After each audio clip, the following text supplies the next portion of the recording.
America, bonjour, hi, Canada. Monday, January 17th, Hugh Hewitt live on the West Coast this morning. As a pretty big winter storm slams into the eastern seaboard, North Carolina and Virginia have seen the worst of it already, with up to 12 inches of snow in North Carolina, 6 in western Virginia, but it's moving on up the coast now into New York and Boston and Maine and New Hampshire. Safe travels on this Martin Luther King holiday to you who are on the road, and a happy Martin Luther King holiday to all of you. Football yesterday, 49ers beat the Cowboys. Eagles got crushed by the Buccaneers. Poor Philly. Chiefs got their way with the Steelers. Big Ben is retired and gone, we think. The Bengals are not the Bengals. They beat the Raiders. And the country rejoiced as the Buffalo Bills beat the Patriots. Tonight, Cardinals-Rams game on. Biggest story over the weekend comes out of Virginia. On Saturday, shortly after Glenn Youngkin was inaugurated, in a very inspiring moment and with a great speech, he mandated the end of the mandated K-12 mask policy beginning a week from today. In an interview with Fox News Sunday, Youngkin said he will consider all options to preserve an opt-out for parents from local mask mandates. He was immediately met with resistance from one of the largest, the Arlington School District. My phone number, by the way, is 1-800-520-1234. I believe the Youngkin executive order ending mandatory masking of children in schools is longed for by parents across the United States. There will be some parents who are more cautious and who like the mask mandates, but I don't think this is close. Educrats don't want to take the masks off, and the educrats are not going to win this one, I don't believe. A number of law professors surveyed the Virginia governor's powers in an emergency last night, concluding he's on very firm ground. But the new governor extended a peace branch and said, I don't think Arlington District listened to parents. I'm hoping all school districts listen to parents. I do too. If they do, the mask mandates will be gone. If you have an opinion on mask mandates in school and you are a parent, you must be the parent of a child in school now. 1-800-520-1234. I know my daughter wants them gone, but her kids are small, right? They're very tiny, little elementary school kids. Very little risk. All three of them have already had COVID. One of them's not in school yet. And she's just adamant this is interfering with their learning. She's not very political, very pro-vaccine as I am. I'm boosted. She will be boosted shortly. And everybody needs to let their school districts know where they are on this. And I think especially in Virginia, I think Virginians are going to back them. Tonga assesses the damage after a tsunami and a volcano. And that was something to see. If you didn't see it, go find it. It generated a shock wave around the world. Ash 100,000 feet high. The eruption was heard 5,000 miles away in Alaska, an area the size of New England, blackened by an ashen smoke plume. That will not be enough, however, to change atmospheric temperatures. People thought that originally not happening. Financial Times reports that we are expecting 3 rate hikes from the Fed this year. Omicron and inflation drive down the U.S. growth outlook to 3.3%. Brian Westbury on this show, our go-to economist, has repeatedly said the sugar high will continue for a while. It's going to be at 3% positive sugar high this year, but it's going to be declining, and it's not going to feel like a 3.3% growth. Boy, is Joe Biden going to get crushed. To sway unvaccinated, the Wall Street Journal reports new tactics are tried at funeral homes and on radio shows. Omicron is spurring a new COVID-19 relief plan in Congress. If this is more PPP and less direct payments, I'm for it. PPP keeps businesses open. A third round of PPP might be necessary for those businesses hardest hit by Omicron. They need to, however, be very open. They ignored some key venues last time. They ignored a number of different businesses very hard hit by Omicron, especially music venues. Hopefully they'll repair that. The Telegraph on Sunday ran a great story, which I tweeted out. Many of you read. Omicron becomes a blessing in disguise for Britain's economic recovery. The less severe variant in the UK leads people to conclude that we are in the COVID endgame. Over the weekend, we watched a hostage situation in Texas. Bravo to the FBI. They stormed a synagogue where a British man seeking to free an al-Qaeda terrorist took 4 hostages. The FBI stormed the bank. The man named Malik was killed. I'm not sure yet if he shot himself. The rabbi, Charlie Citron Walker. Rabbi Citron Walker got big thumbs up from everyone. Calm, cool, collected leader. And the United Kingdom has confirmed that the killer the hostage taker was a British citizen. Bad weekend for Joe Biden. Salena Zito will be along. Her column this week, the moment Joe Biden finally lost his credibility. It's about Atlanta. But in the Telegraph of Great Britain, Freddie Gray has a devastating column. Joe Biden's presidency is lurching from crisis to catastrophe. That's right, crisis to catastrophe. British politics may seem particularly degenerate this week, writes Gray, yet Boris Johnson's troubles are nothing as to the pile of disasters engulfing America's commander-in-chief. Joe Biden's leadership is a catastrophe and getting worse. January 6th, seditious conspiracy.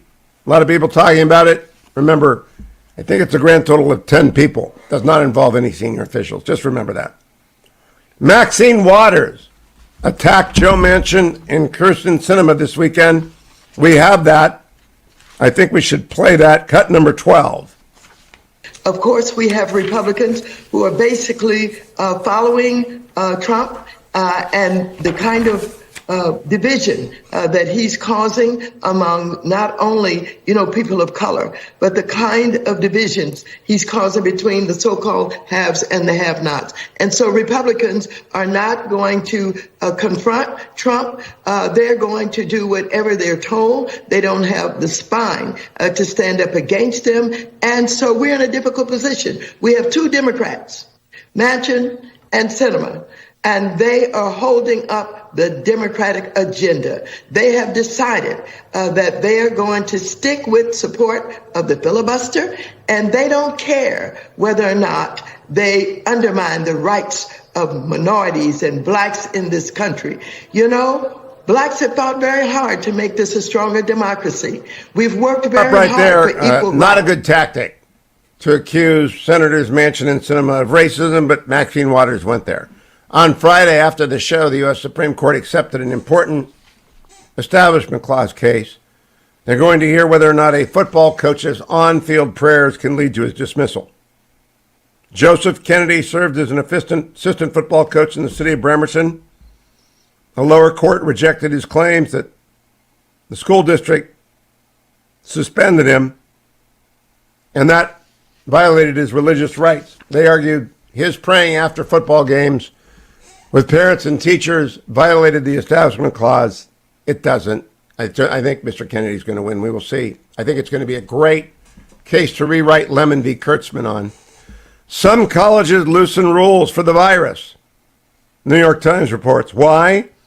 Well, like Northeastern and Boston, UC Davis, because students aren't coming back. They're going to lose their tuition. You realize it costs $82,000 a year to go to the University of Southern California, and they're on remote learning? Really? Who would pay for that? The University of Michigan, my law school alma mater, fired its president over inappropriate emails to a subordinate. When we come back, we'll do the news from abroad. There's a lot of news from abroad. But I got to say, the big story is in Virginia. Do you back Glenn Youngkin? 1-800-520-1234. And his demand to local school districts with his first executive order to get rid of the mask mandate. Allow parents to opt out. I do, and I think everybody does. 1-800-520-1234. And this isn't just a Beltway story, even though it's the Beltway school districts. It's a national story. Masks have got to come off K through 12 kids. They don't mean anything. They don't work. They don't save lives. They're not used in Europe. It's time to get with the program, American schools, and stop ordering your students to do stupid things. I'll be right back, America. Stay tuned to the Hugh Hewitt Show. Welcome back, America. I'm Hugh Hewitt. This bit of the Beatles Get Back, when they were recording I Get a Pony, I Dig a Pony, was really amazing to watch as a exercise in how musicians make music. I'm joined by Salena Zito, the Yinzer Report. Sorry about Big Ben's last game last night, Salena. He exited, and it wasn't pretty. No, it wasn't pretty. I didn't watch most of it, but I did watch the last game at Heinz Field the week before. And you kind of knew with this team this was coming because he didn't have his A-team, hasn't had his A-team for a couple years. But, you know, he went with grace personally when he spoke. And he went into the playoffs. I was rooting for the old guy last night, George Bland, a moment. Let's go to your column, Salena. The headline, the moment Joe Biden finally lost his credibility. The first paragraph, if President Joe Biden's disorderly and lethal Afghanistan withdrawal was the moment that fractured voters' regard for him, then his vicious Atlanta speech last week may be the moment that defines his presidency. I agree. One more paragraph. Biden bears no resemblance today to the man who ran for president, pledging over and over again to unify the country and restore a sense of calm and normalcy to politics from the day he was sworn into office and signed executive orders, putting thousands out of work in the energy industry. He ceased to be that guy from Scranton that people thought he was. He's at 33% in Quinnipiac. Does he recover, Salena Zito? You know, people have been talking about, does he recover since Afghanistan, which, you know, I've said on this show numerous times, that was the moment. That was the break of trust with the American people. And he's not done anything since then, and that was in August. And I don't think he has the wherewithal to understand where he is with the American people and that he needs to recover from it. And when you don't look at your problems objectively, when you look at them through the prism of the people that are surrounding you and telling you you're fine, you're great, you're going to be great, this is just the media beating you up, whatever they're telling him, he's believing that, and he's not believing the evidence that exists among the American people or in the polling. And Salena, when I was watching the Atlanta speech, and I was watching it live, and I saw the president veer off into George Wallace, Jefferson Davis, and Bull Connor land. I turned it off. I'm just not going to be insulted by a president. And I think a lot of Americans will not be insulted by a president. And then I saw Maxine Waters comparing Senators Manchin and Sinema to racists, saying that they were against black rights. I mean, this does not fly. It does not work. No, it doesn't fly. And it hasn't flown. Look, you know, I think some of the things that we missed, some of the lessons that, not we, but the Democrats missed in 2020, is that while Donald Trump lost the election, and he lost it narrowly, but he did lose it, what they missed is how much the Democrats didn't win below Joe Biden. And I think that is important to understand is because that entire year of 2020, people were told every day how racist they were. There were signs in the suburban neighborhoods about, you know, he has no place here, or you know, this sort of superiority lecture that was in everyone's front yard.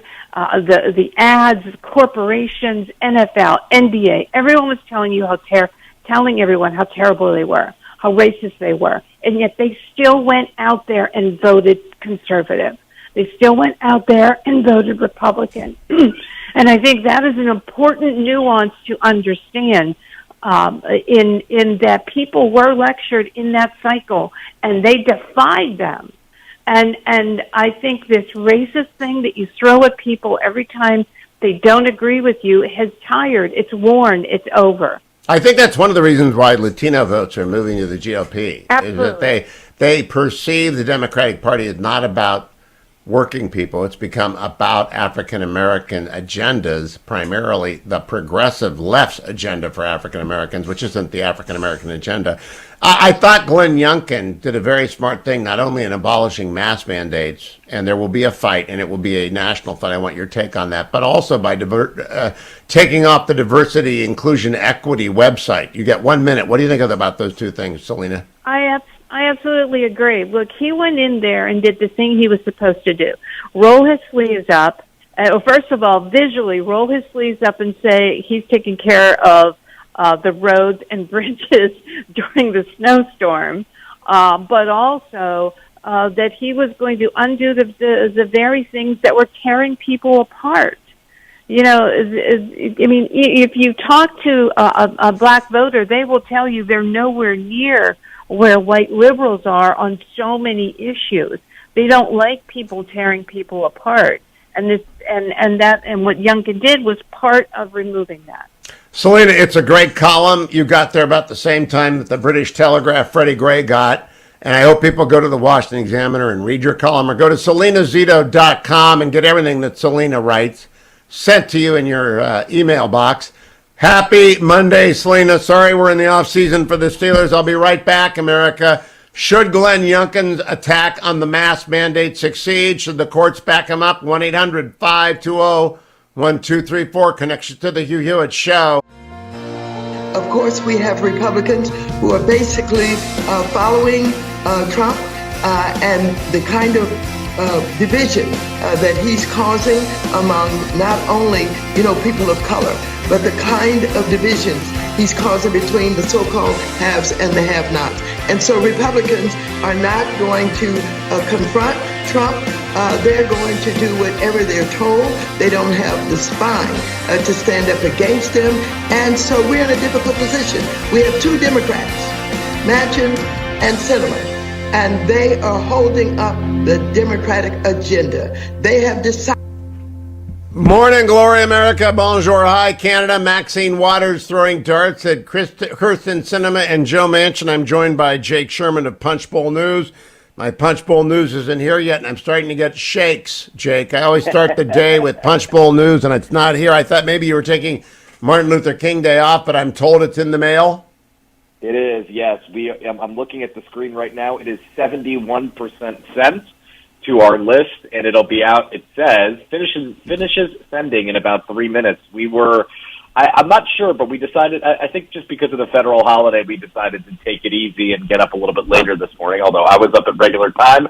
And also, I think we had a statement under embargo. You might want to talk about this. I'm sure you know this. A bipartisan Senate congressional delegation is on the ground in Ukraine, obviously with the tensions quite high and quite hot. It's a very important trip. The Codel is there, and I'm not sure who's on it, but it does make sense. Tell us, Jake, if you will, where you think the Democrats are about finding something that's not Build Back Better, but something to get through the Senate, because Joe Biden's just absolutely stuck and falling and flailing.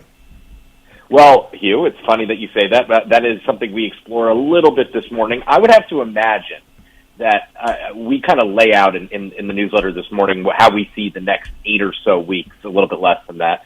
I have to imagine that after we get past this voting rights situation in which, the Senate's going to fail to get cloture on the voting rights bill, I have to imagine that much of February will be spent trying to get some sort of deal on Build Back Better. Obviously, with inflation as it is, it's going to be difficult for Joe Manchin to come along. But the president is addressing Congress March 1st, his State of the Union a little bit later than usual this year.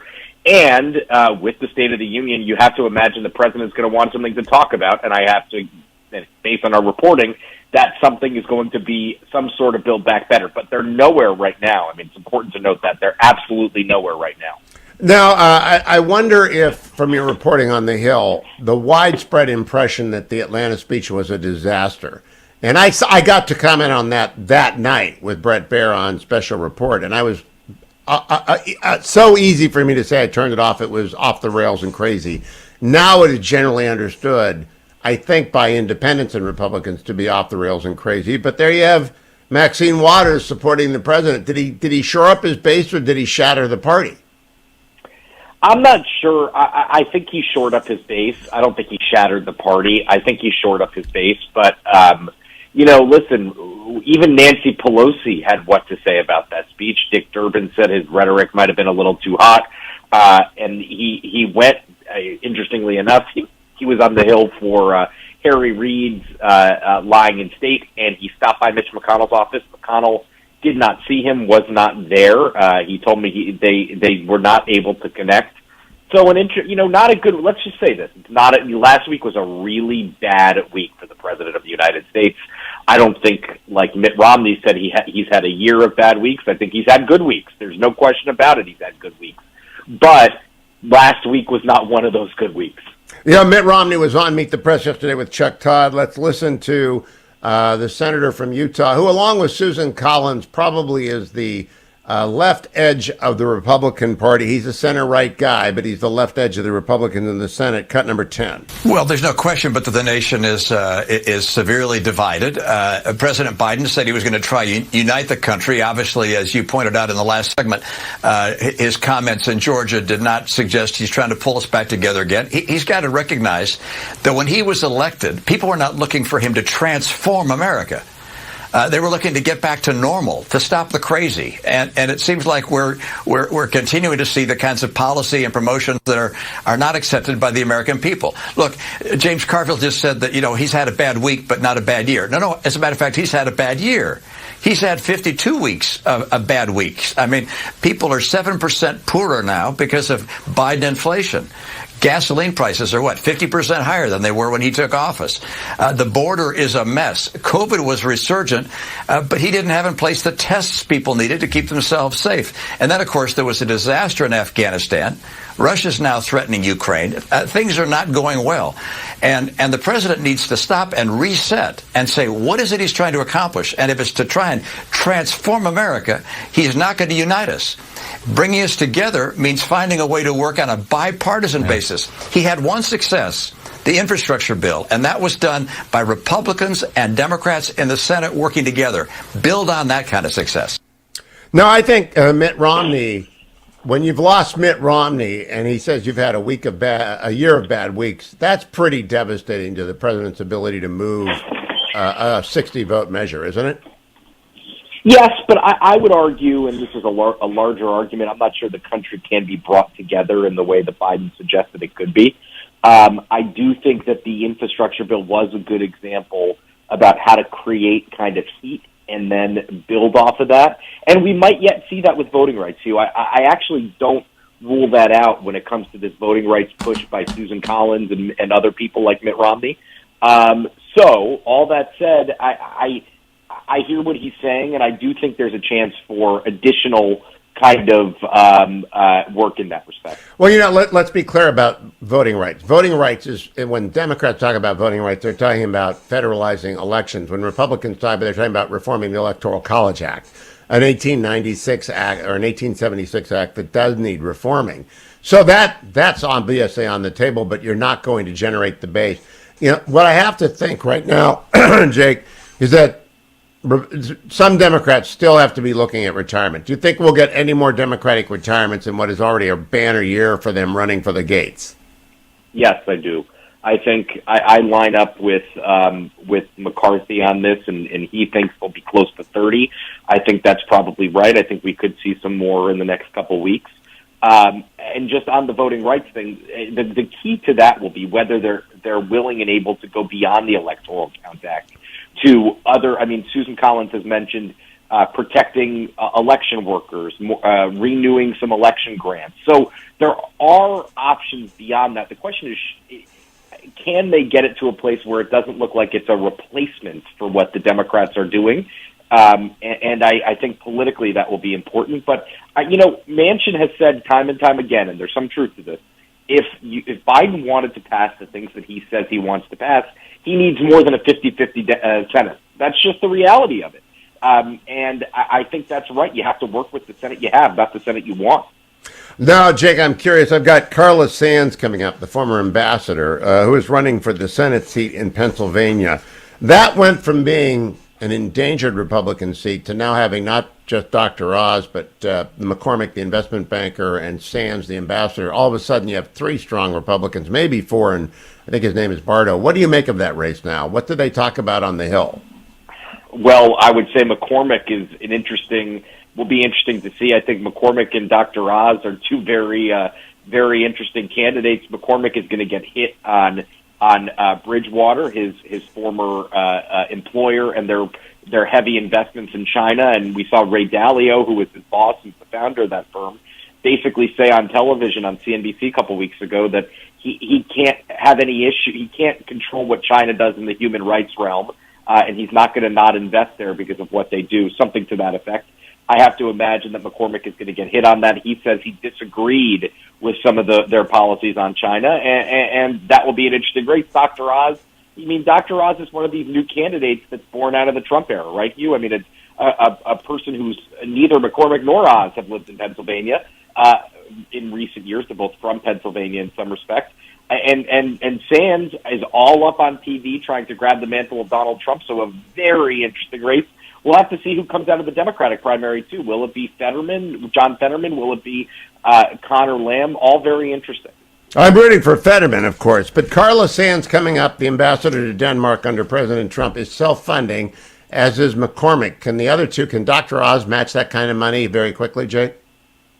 I will have to see. I mean, I don't think so. Self-funding is a huge advantage in a race like this. Yeah, especially if you've got McCormick kind of capital. And married to Dina Powell, early Trump appointee. Jake Sherman, punchbowlnews.com. Go get your Punchbowl News sign up and get your free newsletter in the morning. Happy Martin Luther King Day to you, Jake. Don't go anywhere, America. I'm Hugh Hewitt.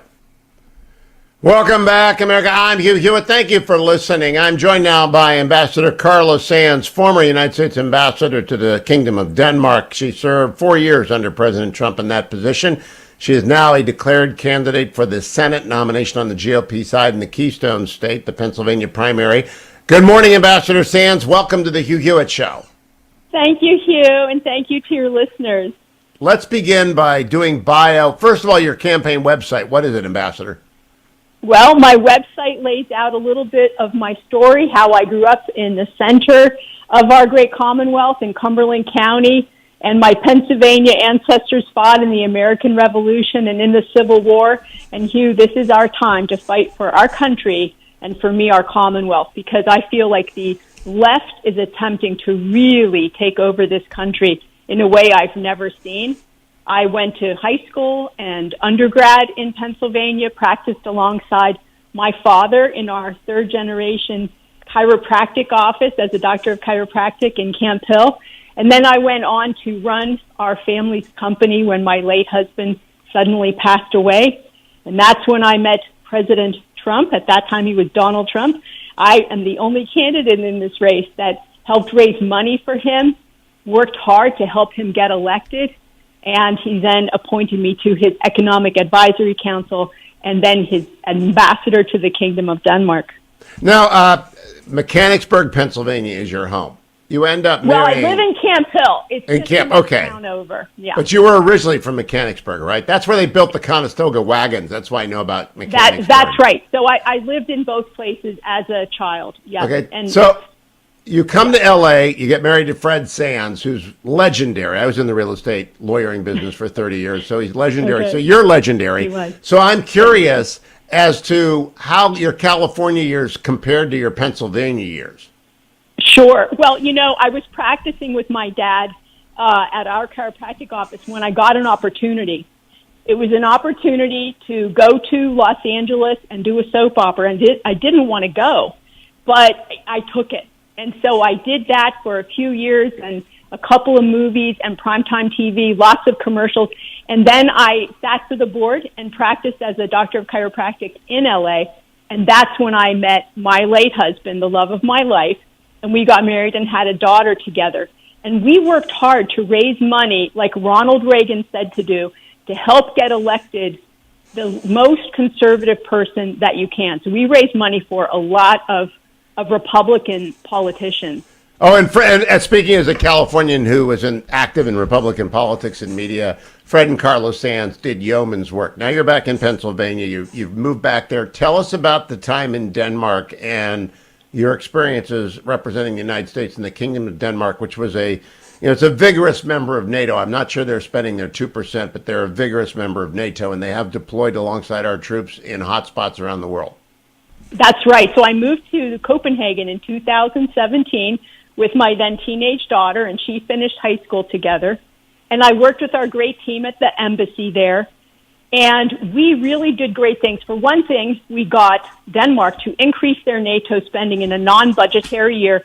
I went on this Navy military vessel, and they said, well, do you want to see the missile silos? And I was like, absolutely. And we go in and we see these giant missile silos, but inside there were no missiles. So I said, well, where are the missiles? Oh, Madam Ambassador, we don't have the money to buy the missiles. So you can imagine every media hit that I did, I talked about no missiles in the silos, and we did get them to plus up. But I also was able, with my team, to increase U.S. exports to Denmark over 22% in just 1 year. So we created thousands of jobs here at home from Denmark. We also were able to secure the Arctic region, the region of Greenland and around there, and the GI-UK gap. I worked with the Pentagon, the White House, the State Department, Commerce, Energy, Interior, the Senate Armed Services Committee, and the Senate and Congress to get that done. And the Department of Defense awarded me their highest civilian honor, the Medal for Distinguished Public Service. Now, Ambassador Sands, we have I don't know if you're a Steelers fan or an Eagle fan, but we don't like Steelers fans here because I'm from Cleveland. So I make fun of the Steelers fans. So I'm going to slow this down for the Steelers fans. Denmark owns Greenland. The Chinese tried to get in there, and Donald Trump, I gather, using you and Mike Pompeo and Robert O'Brien and others, blocked that. Would you explain that to people, what was going on there? Sure. First, let me set the table. Denmark is a kingdom with Greenland and the Faroe Islands. That's part of the kingdom, but they really are semi-autonomous. So they have home rule. They're able to make their own laws more or less, except for some carve-outs. What happened was when I arrived there, we hadn't had a relationship with Greenland for 67 years. And China and Russia were all over the place. China attempting to do things like buy our old U.S. deepwater port on Greenland, build and finance airports. Russia has, and this is open source, I'm not stating anything that's classified or secret, they have their subs all over the place, and they're causing a lot of trouble. They have, for instance, missiles on their icebreakers, and they've got about 40 of them. They're very militarized. And so we hadn't had a robust defense, I'll say, in the region. And so I brought attention to this region, and working with the incredible people like NSA National Security Advisor Robert O'Brien, others at the NSC, President Trump. And President Trump was the third U.S. president to offer to buy Greenland. It's not like it was a one-off. No, it wasn't. But some people made fun of him. It would have been a great thing if we could have done that, but we didn't. That's right. So tell me, Ambassador, about the race for Senate. Why get involved? You've been raising money for years. You could sit back and enjoy life in Pennsylvania, visit your friends on the West Coast occasionally, go back to Denmark and see your friends, and return as an ambassador or another appointment in the next Republican administration. Why go into retail politics? That's what Mike Pompeo said. Secretary Pompeo was like, why do you want to do this? Here's why. As I mentioned earlier, I have worked very hard to help President Donald Trump get elected, and really every other prominent Republican candidate, knowing that our party is the party of strong families, strong small business, constitutional freedoms. But what I saw was that the left is taking, they take an inch and another inch, and we're always on the defense. And it seemed like our politicians aren't working for us, that they like their cocktail parties and they go to Washington and go along to get along. I'm always on the offense. I understand. I have a 21-year-old daughter, and I want to leave the world, our country, in a better place than when I got here. And I fear we are losing our country to the hard left. We're getting the Bernie Sanders AOC agenda out of Washington. And so if what you're doing is not working, you have to do something different. And I thought, well, I'll never back down. I'll run. And it really is a calling for me. You can see the endorsements that I'm receiving from people that I worked with in the Trump administration and former Speaker of the House, Newt Gingrich. He knows he supports President Trump's policies. He supports a strong border, the rule of law, the fact that we had peace around the world. And he understands the working people of Pennsylvania, they need more support and care. We have to promote things like Pennsylvania gas industry, our Pennsylvania farmers, which this Green New Deal stuff that they're stuffing in all of these multi-trillion-dollar bills has to be rolled back. I'll work to defend that. He knows I'll defend our kids and work to ban CRT at the federal level, just like Governor Youngkin did in Virginia yesterday. What is the primary date, Ambassador Sands? When do you actually vote? It's probably going to be in May, but we haven't finished our redistricting, so it's a little bit to be determined. Now, your Supreme Court, Pennsylvania Supreme Court, sort of kicked off the chaos of 2020 when they redistricted the state over the wishes of the legislature. It's a liberal Supreme Court, and I think whoever our nominee is, our being Republican, I'm a Republican, everyone knows it, is going to be up against this Fetterman guy, the giant lefty. And I mean, he's a big man. He's also charismatic. What do you think about him as a opponent? He's raised more money than anyone in this race. They love him on the left. He's to the left of Bernie Sanders. Pennsylvania does not want to send a hard leftist populist to Washington to represent them. And I truly believe I'm the only candidate in this race who can beat John Fetterman at the polls. Here's why. Our base knows I'm the only one who worked for President Trump who can be trusted to take America First and Pennsylvania First policies to Washington to fight for them every day. I'm also the only candidate who has supported the party over the decades, year after year. I can hold that big middle together because we have a big tent party, and then I'll be able to attract some suburban voters because they'll understand America First, Pennsylvania First policies mean safe streets in not just the city of Philadelphia, but the suburbs too, where we're having a lot more crime. So I will work to put forward President Trump's great America First and Pennsylvania First policies every day in Washington on behalf of Pennsylvanians. They know that. They know I'm the only one they can trust. Okay, last question. Obviously, Mr. McCormick is going to have a lot of funds. Mr. Bardos is a experienced candidate, and Dr. Oz is a celebrity. So what is this primary race going to be about? I know you're already up on TV, I believe. Am I right about that, Ambassador? Yeah, I was up on TV for months before everyone else. So, yes, I have that first mover advantage. I have a lot of support throughout the Commonwealth. We have almost 900,000 primary voters that we have to reach. It's a very big Commonwealth. And I'm the only candidate in this race, people know this, who fought for the America First agenda for the entire Trump administration. There are others who say, oh, I'm America First. Yeah, since they've been in the race. But, I'm focused on the voters of Pennsylvania, and we feel great about our chances in May. Has President Trump endorsed, do you expect him to endorse? Well, of course, everybody would love to have his endorsement, but I never get ahead of President Trump. What I'm proud of is that I served in his administration, and I served with distinction and honor, and I'm concerned about the voters of Pennsylvania. They have not been well served. Our Commonwealth has been diminishing over the last 4 decades. There's no reason for it. We're a powerhouse of energy, number 2 only to Texas.